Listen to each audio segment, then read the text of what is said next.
Bonjour, chers auditeurs, chères auditrices. Bonjour, chers frères et sœurs en Christ. Aujourd'hui, le thème que nous allons aborder concerne évidemment le chrétien et la parole de Dieu. Le thème d'aujourd'hui, c'est le chrétien charnel ou le chrétien spirituel. Alors évidemment, la question que nous pouvons nous poser, sommes-nous ou suis-je un chrétien charnel ou un chrétien spirituel? Pourquoi ce thème d'aujourd'hui?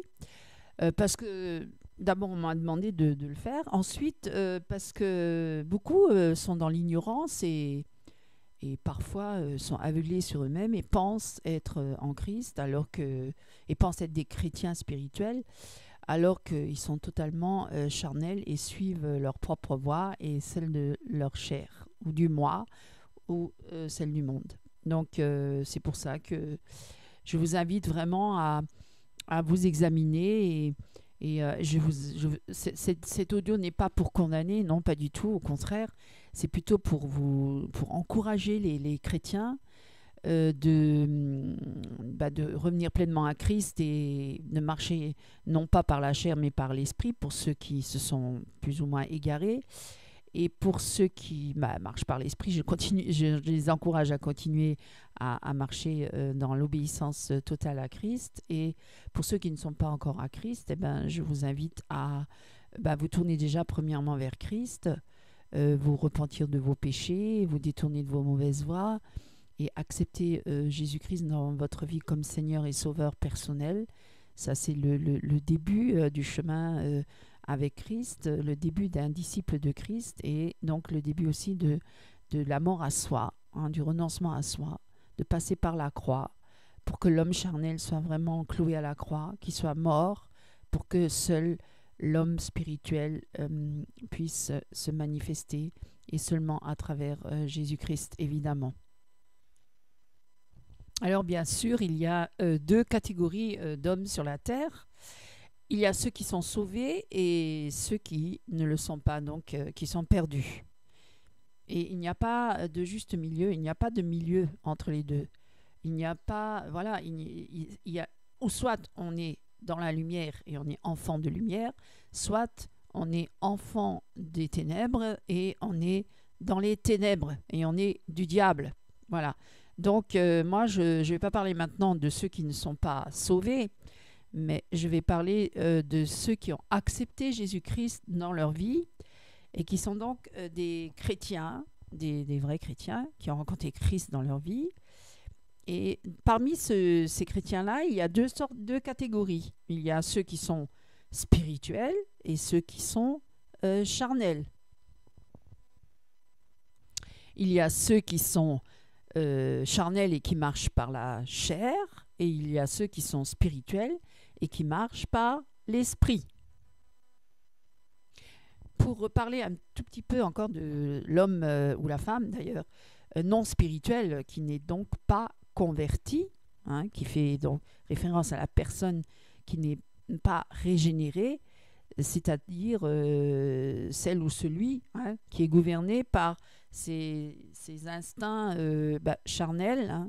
On peut lire ça dans 2 Pierre chapitre 2 verset 12.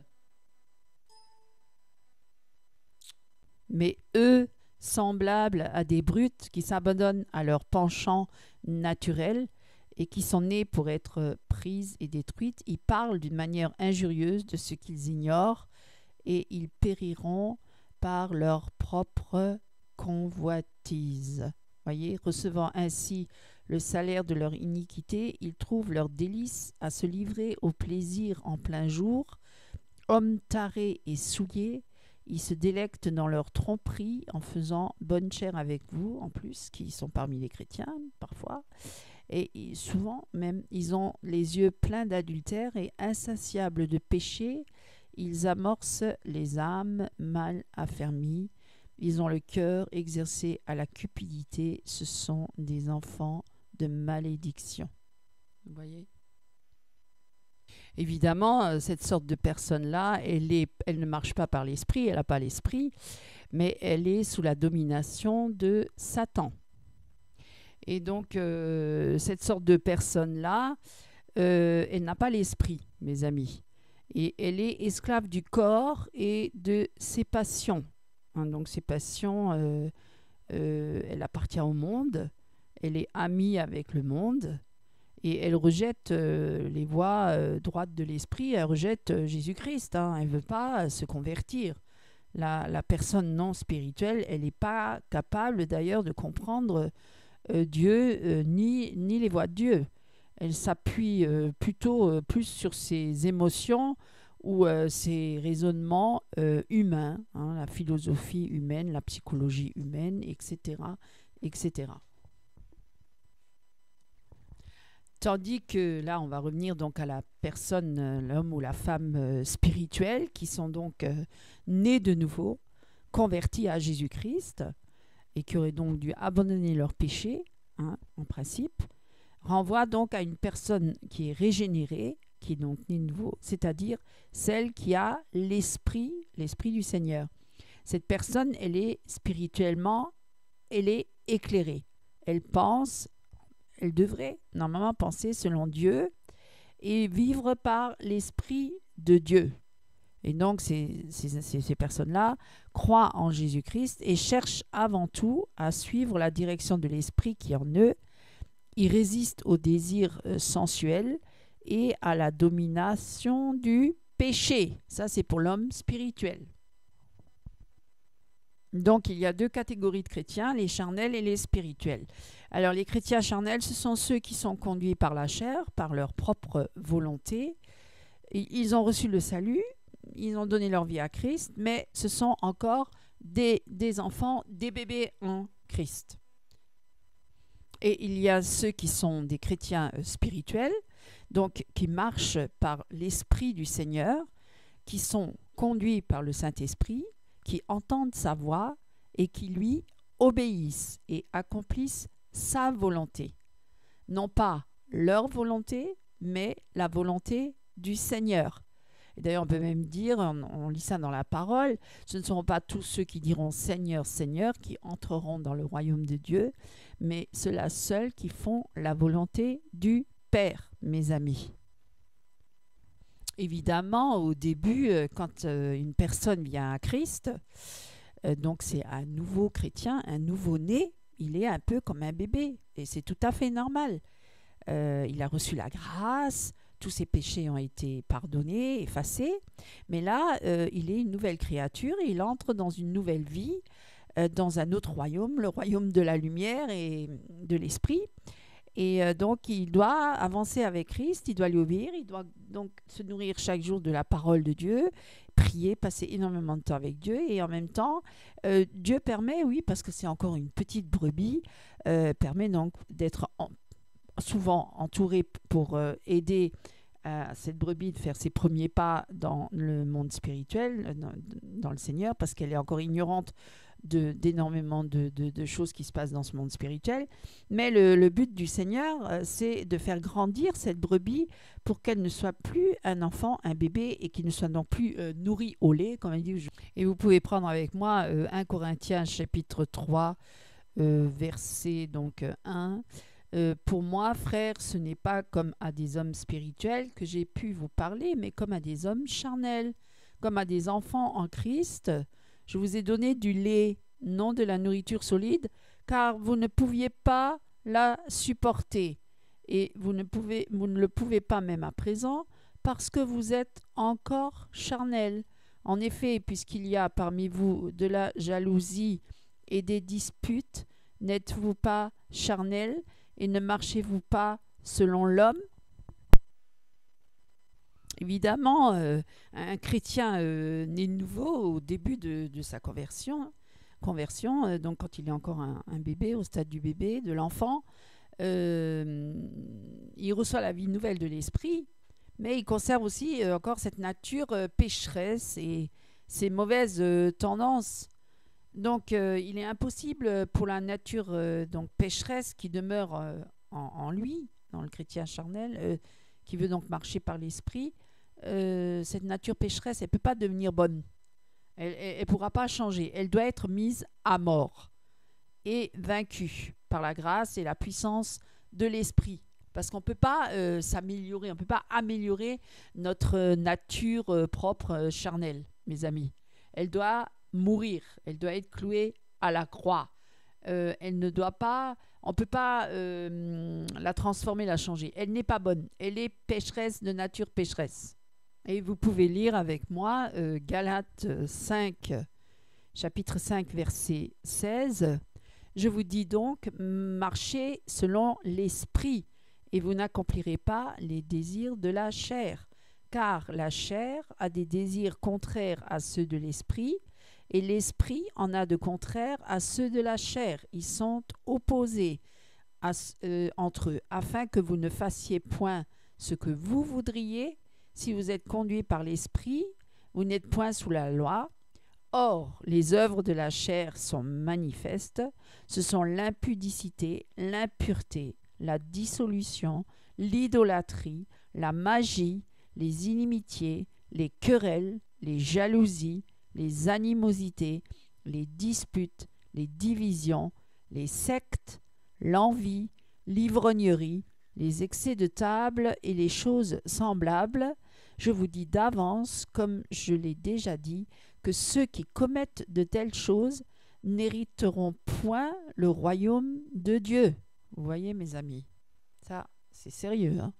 Donc, vous voyez, mes amis, il est impossible pour la nature pécheresse qui demeure dans le chrétien. Il a besoin d'être délivré et remporter la victoire parce que cette nature-là, elle n'est pas bonne. Elle doit être mise à mort. Et elle doit être vaincue par la grâce et la puissance de l'esprit. Il faut vraiment remporter cette victoire. Et en enlevant aussi toute entrave et tout péché, hein, en enlevant tout ça de notre vie et en résistant évidemment à toutes les tentations. Comment? Mais par la puissance de l'esprit. Les croyants, évidemment, ils luttent eux-mêmes contre leur nature pécheresse. Ils la crucifient et ils la mettent à mort chaque jour, mes amis. Comment? À travers ce processus de renoncement à soi-même et de l'abandon à l'œuvre, hein, donc sanctifiante de l'esprit, ils sont libérés de la puissance de la nature pécheresse et vivent donc comme des chrétiens spirituels. Et ça demande de tous les jours passer du temps avec Dieu, de prier, de crier à Dieu, que l'esprit règne en nous et que la chair soit clouée à la croix. Évidemment, ça c'est pas un chemin facile. C'est d'ailleurs pour ça qu'on dit que c'est un chemin étroit, celui qui mène au royaume de Dieu, et c'est par beaucoup de tribulations et d'afflictions que nous entrons dans le royaume de Dieu. Et donc, et la chair et le sang ne peuvent pas hériter du royaume de Dieu. Donc, il faut faire mourir les œuvres de la chair. Il faut faire mourir cette chair qui est notre ennemi, hein, notre ennemi. Et donc, parce que sinon, on ne pourra pas entrer dans le royaume de Dieu. Et d'ailleurs, on peut lire dans Matthieu 16, chapitre 24, verset 24, chapitre 16, verset 24. Alors Jésus dit à ses disciples, « Si quelqu'un veut venir après moi, qu'il renonce à lui-même, qu'il se charge de sa croix et qu'il me suive. Car celui qui voudra sauver sa vie la perdra, mais celui qui la perdra à cause de moi la trouvera. Et que servirait-il à un homme de gagner tout le monde s'il perdait son âme? Ou que donnerait un homme en échange de son âme? Car le Fils de l'homme doit venir dans la gloire de son Père avec ses anges, et alors il rendra à chacun selon ses œuvres. » Voilà. Donc vous voyez, mes amis, ce n'est pas notre propre volonté, mais c'est la volonté du Seigneur qui doit s'accomplir dans nos vies. Et c'est souvent là, j'allais dire, où le bas il blesse, hein, parce que beaucoup pensent que venir à Christ, c'est avoir la gloire, la notoriété et la prospérité. Hein, ça, c'est ce que actuellement on prêche, hein, l'évangile de prospérité, les clés de la réussite. Tout ça, c'est des fausses doctrines, hein, c'est des faux prophètes, c'est des faux pasteurs, hein, c'est des faux évangélistes qui vous prêchent un évangile sucré, on allait dire à l'eau de rose, pour dire que venez à Christ, alors vous serez riches et vous aurez toute la gloire, tout vous réussira, vous serez des stars sur le podium, on vous adulera, vous aurez la gloire et la richesse et la beauté, on allait dire un peu. Mes amis, c'est un faux évangile. Mes amis, ouvrez les yeux. D'ailleurs, Jésus interpelle la foule et même ses apôtres, justement, en proclamant ce que je viens de dire tout à l'heure. Et même dans Marc, nous pouvons le relire d'ailleurs, où Jésus aussi, encore une fois, interpelle en disant que, et vous pouvez lire ça avec moi dans Marc 8, chapitre 34, puis ayant appelé, non pas chapitre 34, excusez-moi, plutôt verset 34.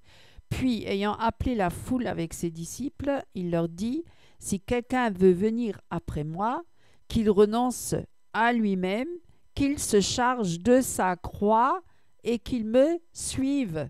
Car celui qui voudra sauver sa vie la perdra, mais celui qui perdra sa vie à cause de moi et de la bonne nouvelle la sauvera.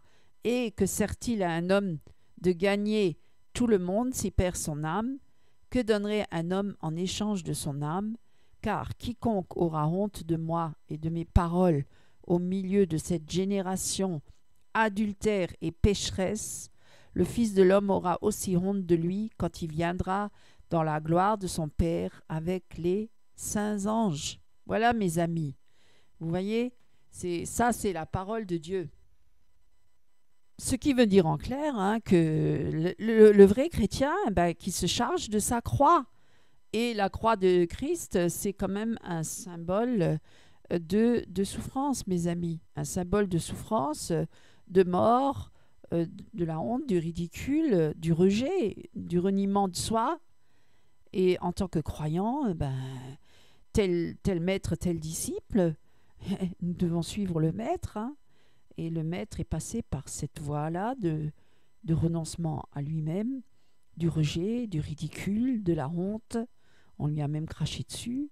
Il est passé par la souffrance et la mort, mes amis. Regardez, et celui qui veut suivre pieusement Christ, il sera persécuté.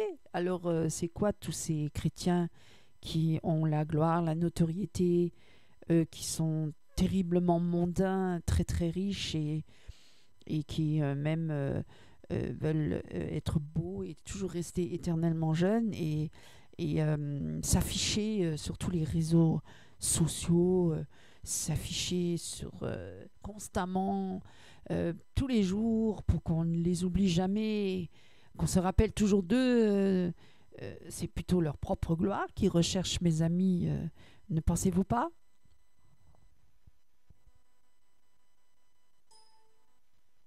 Donc vous voyez, mes amis, si Christ a souffert sur cette terre et nous qui sommes ses disciples, disciple veut dire donc qu'on a le maître. Le maître, c'est qui? C'est Christ, c'est notre maître.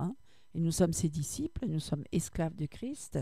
Donc si le maître a souffert, les disciples aussi, qui suivent ses traces, vont souffrir. La plus grande gloire et le plus grand privilège de tout croyant, c'est de souffrir pour Christ et pour l'Évangile. Vous voyez, en souffrant, les croyants suivent l'exemple de Christ et des apôtres. Les chrétiens doivent donc être prêts à souffrir et s'attendre à ce que ces souffrances fassent partie intégrante de leur ministère. Donc souffrir pour Christ, c'est appelé à souffrir selon la volonté de Dieu. Souffrir pour nos péchés, non, non, mes amis, là, c'est pour le chrétien charnel. Mais le chrétien spirituel, il va souffrir aussi. Et puis alors on dit, mais pourquoi il souffre? Il marche avec Christ. Mais il est où Dieu? Regarde comment il vit. Non, mes amis, ne regardez pas aux apparences. Ne vous fiez pas aux apparences. Les apparences sont trompeuses. Alors si ce chrétien, il vit pour Christ et qu'il souffre et qu'il passe par un moment d'affliction et de tribulation, c'est pour la gloire de Dieu, c'est pour l'évangile, c'est pour la justice, c'est pour le royaume de Dieu. Souffrir pour Christ, c'est le chemin qui mène à la maturité spirituelle. Cela nous permettra d'obtenir finalement la bénédiction de Dieu et la vie que nous pouvons à ce moment-là apporter aux autres, une vie sanctifiée, une vie spirituelle et non pas une vie charnelle, hein, qui n'apporte que la mort et la désolation autour de nous et en nous. Et donc, voilà le chemin étroit, le chemin de vérité, le chemin de vie, mes amis. Donc, vous pouvez lire avec moi dans 1 Pierre chapitre 2, verset 21, un petit peu plus haut aussi, car c'est une grâce que de supporter des afflictions par motif de conscience envers Dieu. Effectivement, quand on souffre injustement, en effet, quelle gloire y a-t-il à supporter de mauvais traitements pour avoir commis des fautes et des péchés? Ben là, c'est sûr que là, c'est le chrétien charnel. Mais si vous supportez la souffrance, lorsque vous faites ce qui est bien, c'est une grâce devant Dieu. Et c'est à cela que vous avez été appelés, parce que Christ aussi a souffert pour vous, vous laissant un exemple afin que vous suiviez ses traces, lui qui n'a point commis de péché et dans la bouche duquel il ne s'est point trouvé de fraude, lui qui injuriait ne rendait point d'injures, maltraité ne faisait point de menaces, mais s'en remettait à celui qui juge justement, lui qui a porté lui-même nos péchés en son corps sur le bois, afin que, morts au péché, nous vivions pour la justice, lui par les meurtrissures duquel vous avez été guéris. Car vous étiez comme des brebis errantes, mais maintenant vous êtes retournés vers le pasteur et le gardien de vos âmes. Amen. Merci Seigneur. Gloire à Dieu. Vous voyez, mes amis, ce n'est pas un chemin de joie, de plaisir mondain, de plaisir charnel et d'abondance et donne, Seigneur. Non, c'est un chemin de croix, c'est un chemin de renoncement, c'est un chemin de souffrance, de privation. Parfois, vous voyez bien l'histoire de Paul dans la parole de Dieu. Il est passé par beaucoup d'afflictions et beaucoup de tribulations. Il a été persécuté, emprisonné pour l'évangile. Il a souffert, il a été torturé et à la fin mis à mort. Les apôtres également. Vous voyez les premiers chrétiens, c'était des chrétiens martyrs qui étaient persécutés. Et vous pensez qu'aujourd'hui, c'est un autre chemin, mes amis? Vous croyez qu'aujourd'hui, nous sommes épargnés de tout cela? Mais vraiment, je vous encourage à ne pas vous faire des illusions, même si actuellement, vous êtes peut-être encore dans une situation tranquille, confortable, que vous ne manquez de rien. Nous ne connaissons pas l'avenir, nous ne savons pas ce que sera demain. Donc, attachez-vous fermement à Christ et pas au monde et à toutes ces choses qui vous entourent, au matériel, parce que l'assurance et la vie n'est pas dans l'abondance du matériel, ni dans la réussite sociale, mes amis. Les diplômes et tout ça c'est terrestre, c'est humain, c'est mondain. Les apôtres n'avaient pas de diplôme. Paul a renoncé à sa position de pharisien et est devenu un simple disciple de Christ. Il était dans le quotidien pour ne dépendre de personne financièrement. Il travaillait de ses mains, était faiseur de tentes. Vous voyez, il n'a pas fait des hautes études pour devenir un grand, j'allais dire, prédicateur, un grand érudit. Et ça ne veut pas dire que nous rejetons tous ceux qui font des études, ça n'a rien à voir, mais ce n'est pas à cela que nous devons nous rattacher. Et souvent, la connaissance enfle et donne de l'orgueil. Et donc, toutes ces personnes qui s'élèvent par leur titre ou par leur diplôme, ce sont des personnes qui sont dans l'orgueil. C'est la chair qui se met en avant, c'est la chair qui veut être glorifiée, comme d'ailleurs tous ces chantres et tous ces musiciens qui ont travaillé durement au quotidien pour réussir une belle prestation, pour être applaudis, mes amis, pour faire des CD, des disques, ce n'est pas pour la gloire de Dieu, c'est pour leur propre gloire, souvent, mes amis. Et le chemin donc de Christ ne correspond pas du tout à ce chemin que souvent on nous montre de nos jours, surtout parce qu'on voit sur Internet de nombreux chrétiens s'afficher et faire de nombreuses vidéos, audio, etc. Moi-même, je le fais évidemment. Ce n'est pas ça, c'est pas ça qui est condamnable. Ce qui est condamnable, c'est plutôt quelles sont leurs motivations à la base. Quelles sont leurs motivations?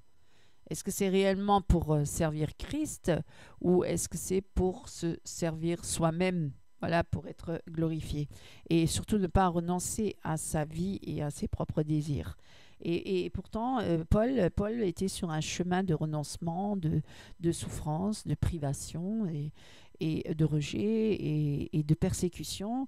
Et d'ailleurs, il encourage son disciple qui est avec lui, Timothée, qui était beaucoup plus jeune que lui, et il l'encourage en disant n'aie donc point honte du témoignage à rendre à notre Seigneur, ni de moi son prisonnier. Vous voyez, il dit prisonnier, alors qu'aujourd'hui, les gens, ils se réclament grandement leur personne, avant tout, leurs idées, un évangile humaniste, un évangile New Age, Nouvel Âge. Donc ça n'a plus rien à voir avec le vrai évangile. Et donc il dit, moi, son prisonnier, mais souffre avec moi pour l'évangile par la puissance de Dieu qui nous a sauvés et nous a adressé une sainte vocation, non à cause de nos œuvres. Vous voyez, il ne se glorifie même pas parce qu'on n'a aucun mérite pour nos œuvres. Au contraire, parce que la seule œuvre qui est valable et unique et merveilleuse et grandiose, c'est l'œuvre de notre Seigneur Jésus-Christ qui est mort sur la croix pour nos péchés, mes amis. Comment à nous glorifier? Nous sommes tous perdus et Seigneur nous a sauvés par grâce. Donc nous n'avons aucun mérite pour quoi que ce soit et certainement pas par nos œuvres pour se mettre en avant sa chair et se glorifier soi-même. Il le dit bien, Paul, non à cause de nos œuvres, mais grâce qui nous a été donnée en Jésus-Christ avant les temps éternels. Vous voyez, c'est ça qui est formidable. Et quelle est son œuvre? Mais aucun homme n'a pu accomplir cela, mes amis, et qui a été manifesté maintenant par l'apparition de notre Sauveur Jésus-Christ, qui a détruit la mort et a mis en évidence la vie et l'immortalité par l'Évangile. Vous voyez, mes amis, ça, c'est pour dire que Jésus-Christ, il payé le prix sur la croix pour nous sauver de nos péchés, nous délivrer de la mort parce que nous étions des pécheurs, nous avons commis des péchés, nous avons désobéi à la loi de Dieu et nous étions sous la condamnation et nous méritions la mort et rien ne pouvait nous sauver. Aucune œuvre sur cette terre ne peut sauver un homme. Aucune œuvre de bienfaisance ou de charité ou de quoi que ce soit ne peut changer le cœur d'un homme. Seul Jésus-Christ peut changer le cœur d'un homme. Seul Jésus-Christ peut sauver une âme parce qu'il a accompli l'œuvre parfaite sur la croix. Il s'est donné en rançon pour tous nos péchés. Il s'est sacrifié pour nous sur la croix. Il a donné sa vie par amour pour nous sauver, pour nous racheter de notre vaine manière de vivre. C'est ça, pour nous délivrer de l'emprise du malin, parce que le monde entier est sous l'emprise du malin, de Satan.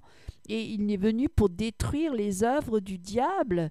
Il est venu pour nous arracher des griffes de Satan, pour nous ramener dans son royaume de lumière. Il est venu pour nous arracher des ténèbres, pour nous ramener dans sa vie, dans sa présence avec lui, pour nous donner la vie éternelle. Vous voyez, mes amis, ça, c'est l'œuvre de Dieu. Qui peut se comparer à Jésus-Christ? Quel homme sur cette terre peut se vanter d'avoir fait quoi que ce soit pour l'humanité? Vous savez, il n'y a que Jésus-Christ qui a accompli l'œuvre parfaite pour l'humanité. C'est le seul Sauveur, c'est le seul Seigneur, c'est le seul Dieu, mes amis, devant qui nous devons nous prosterner. Voilà, parce que c'est lui seul qui mérite toute la gloire et l'adoration de nos cœurs, mes amis. Aucun homme n'a pu accomplir ce que Jésus-Christ a accompli. Merci Seigneur, merci Jésus-Christ, merci. Merci pour cette vie merveilleuse que tu nous as donnée, ta vie. Tu nous as donné ta vie. Cette vie qui coule en nous aujourd'hui, c'est par ta grâce. Et c'est Christ qui vit en moi. Et celui qui est en moi est plus fort que celui qui est dans le monde. Et tu as vaincu le monde, tu as vaincu Satan, tu as vaincu euh, tous les péchés, tu as vaincu toutes les dominations, les autorités, les principautés, les puissances des ténèbres, le diable et tous ces démons. Et tu as donné ta vie et nous sommes sauvés par ta grâce. Et nous avons la vie éternelle en toi, Jésus-Christ. Et aujourd'hui, notre but, il n'est plus terrestre, mes amis, il est céleste. Ça veut dire que nous avons maintenant une place auprès de Dieu dans la nouvelle Jérusalem céleste. Et sur cette terre, nous ne sommes plus que des voyageurs et des étrangers sur cette terre. Parce que notre but, il est céleste, il n'est pas terrestre. Comme tous ces chrétiens qui se battent pour la terre, tous ces chrétiens qui sont dans le Kingdom régner maintenant, le dominionnisme dont je vous avais déjà parlé dans une audio précédente, et qui pensent que c'est sur la terre qu'on va régner maintenant, sur cette terre-là, alors que cette terre-là, elle va passer, et toute sa convoitise aussi, mes amis. Voilà. L'heure est grave, mes amis. Le monde va mal. Le monde est malade. Vous voyez toutes les crises partout dans le monde entier. Vous voyez ce qui se passe en Amérique avec les élections présidentielles. Vous voyez ce qui se passe en France. Tous les jours, le resserrement dictatorial, de l'autoritarisme se met en place, le nouvel ordre mondial. Vous voyez, il faut absolument que le chrétien recherche la présence de Dieu et fasse mourir vraiment les œuvres de sa chair, de ses propres désirs. Et il n'est plus le temps, nous ne sommes plus dans le temps des distractions, des divertissements, mes amis. Nous sommes maintenant dans une période difficile. Nous devons nous préparer à vraiment rester fidèles à Christ. Et pour ceux qui se sont égarés, pour ceux qui sont rétrogrades, de revenir pleinement à Christ et de chercher sa face, de prier, de chercher sa volonté. Parce que les temps sont mauvais. Les temps sont mauvais, mes amis. Les temps sont mauvais. Il faut vraiment chercher sa volonté, la volonté du Seigneur, et non pas la nôtre. C'est pourquoi, oui, les chrétiens, ils doivent abandonner leurs œuvres charnelles, à renoncer à eux-mêmes, parce que tout ce qui est charnel, tout ce qui est terrestre ne rentrera pas dans le royaume de Dieu. Ça passera par le feu et ça brûlera, ça ne portera pas de fruits pour le royaume de Dieu. Il faut maintenant se consacrer entièrement à Christ et chercher vraiment sincèrement sa volonté. Et ça demande un effort, bien sûr, de vaincre pleinement notre nature pécheresse, notre orgueil personnel, notre propre ambition, même une ambition spirituelle, de croire que voilà, on va faire une œuvre pour Dieu alors que c'est nous-mêmes qui nous mettons en avant et que c'est nous-mêmes qui voulons faire cette œuvre et que nous ne laissons pas le Seigneur agir dans notre vie. Nous disons que c'est Jésus qui fait l'œuvre, mais c'est faux, mes amis. Ne vous y trompez pas. Dieu voit chaque homme et chaque femme devant ses yeux et il sait parfaitement qui lui appartient et qui est dans sa volonté et qui ne l'est pas. Voilà, donc on peut tromper les hommes, on peut tromper notre prochain par nos belles apparences trompeuses, mais on ne trompe pas Dieu. Dieu, il voit très bien ce qui se passe dans la vie de chaque croyant, de chaque être humain, même des gens du monde, même les païens. Rien n'échappe à Dieu. Dieu est au contrôle, Dieu est souverain et maître, il voit toutes choses et il sait parfaitement ceux qui lui appartiennent et ceux qui le suivent réellement et qui lui obéissent. Et ceux qui marchent plutôt par la chair et qui accomplissent les œuvres de la chair dans leur vie. Ce sont les chrétiens charnels. Alors, c'est pourquoi Paul exhortait les Corinthiens à ne plus se comporter comme des êtres charnels, mais comme des êtres spirituels, et à résister, et avec persévérance, aux mauvais penchants de leur nature pécheresse, et souvent ils tombent, souvent ils succombent. Les chrétiens charnels sont toujours en lutte avec leur chair, leur moi, qui veut toujours prendre le dessus, leurs propres désirs, et qui sont donc toujours dans une continuelle lutte avec eux-mêmes et qui ne peuvent pas réellement vraiment servir Christ pleinement, parce qu'ils sont toujours il y a une dualité entre la vieille nature et leur nouvelle nature. Et souvent, la vieille nature l'emporte sur la nouvelle nature spirituelle. Et quand c'est le charnel qui l'emporte, ce n'est plus l'esprit qui agit, mais c'est la chair. Hein. Ce sont des chrétiens charnels. Et ils désobéissent à Dieu et puis ils font beaucoup de dégâts autour d'eux. Et c'est comme ça que beaucoup sont devenus des faux chrétiens, sont devenus des faux pasteurs, des faux évangélistes, des faux docteurs. Hein. Ils ont peut-être commencé bien au départ par l'esprit et ils étaient sauvés et tout ça, et ils ont fini par la chair. Comme les Galates, hein, aux Galates insensés qui vous a séduit, pour vous qui avez commencé par l'esprit et aujourd'hui vous finissez par la chair et vous revenez sous la loi et puis vous êtes là en train de judaïser les gens. Hein. Donc on amène des nouvelles doctrines ou des fausses doctrines et on veut remettre les gens sous des lois, sous des jougs que Jésus-Christ était venu pour nous en délivrer. Vous voyez, ce sont des hommes et des femmes qui viennent à vous pour vous remettre sous un joug de servitude et pour vous dominer, évidemment, parce que ces gens-là ne sont pas inspirés par le Saint-Esprit. Parce que le vrai chrétien, le chrétien spirituel, il est libre, il a été affranchi réellement pour être libre, pour ne plus être déjà sous la domination du péché, ni du monde, ni de Satan, et ni être manipulé par les autres hommes. Vous voyez, les hommes qui viennent sous des apparences trompeuses de chrétiens, des brebis, et alors des loups déguisés en brebis, et qui viennent là pour vous manipuler spirituellement, pour vous emmener dans des voies qui sont contraires à Dieu et vous égarer de plus en plus des voies de Dieu et finalement vous perdre. Et puis finalement, vous vous retrouvez nouveau sous l'emprise du malin et perdu. Alors mes amis, examinez-vous vous-même et voyez dans quelle voie vous êtes aujourd'hui, si vous êtes un chrétien charnel ou un chrétien spirituel. Et ça sera le mot de la fin parce qu'on pourrait débattre des heures et des heures là-dessus. Hein, et on pourrait en écrire des livres et des livres. Mais moi, je vous invite à plutôt plonger votre regard dans la parole de Dieu. C'est le livre par excellence. Hein, c'est le top du top. Hein, c'est la parole de Dieu. C'est la pensée de Dieu. C'est Dieu qui nous a transmis sa parole. Hein. La parole, c'est Jésus, évidemment, à travers Jésus-Christ. C'est pourquoi il est important qu'on soit converti, né de nouveau, parce que l'homme naturel ne peut pas recevoir les choses de Dieu. Il faut déjà qu'il ait l'esprit, hein, parce que la lettre tue, et l'esprit, c'est l'esprit qui vivifie.